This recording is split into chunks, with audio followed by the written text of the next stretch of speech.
Punjab police motorway ज्यादती case के मरकजी मुलजिम आबिद अली को 10 फुट के फासले से पकड़ने में नाकाम रही। बताया गया है कि मोटरवे ज्यादती केस का मरकजी मुलजिम आबिद जुमेरात की सुबह 4 बजे ननकाना में अपनी साली किश्वर बीबी से मिलने गया। मुलजिम ने अपनी साली से राय बिलार भट्टी पार्क में मुलाकात की। इस मौके पर पार्क में मौजूद किसी शख्स ने पुलिस को बर वक्त इतला की, मगर पुलिस 30 मिनट ताखीर से पहुंची और SHO महज 3 एहलकारों के साथ मौके पर पहुंचा। मुलजिम आबिद को पुलिस की मौजूदगी का पता चल गया और वह वहां से फरार होने में कामयाब हो गया, जबकि पुलिस और मुलजिम का दरमियानी फासला सिर्फ 10 मिनट का था। पुलिस बर वक्त इतला मिलने के बावजूद 30 मिनट ताखीर से पहुंची। हालांकि थाना सिटी और राय बिलार भट्टी पार्क का दरमियानी रास्ता सिर्फ 5 मिनट से भी कम बताया जाता है। इसी तरह साना गुज्जरपुरा का मरकजी मुलजिम पुलिस के हाथ में आने के बावजूद फरार हो गया। आबिद की साली किश्वर ने बताया कि मुलजिम पार्क में मेरे साथ मौजूद था।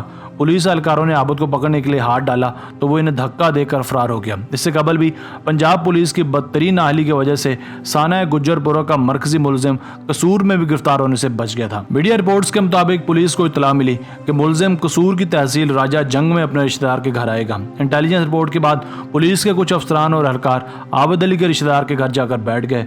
गुज़िश्ता रात आबिद अली जब रिश्तेदार के घर के दरवाजे पर पहुंचा तो इसे पुलिस की मौजूदगी का शक हुआ। मुलजिम घर में दाखिल होने की बजाय पुलिस के सामने से फरार हो गया। यह तीसरा मौका था जब मुलजिम पुलिस के सामने से फरार हुआ। मुलजिम के फरार होने पर पुलिस ने हवाई फायरिंग की और खेतों में कई घंटे तक सर्च ऑपरेशन किया गया। ताहम तब तक मुलजिम फरार हो चुका था।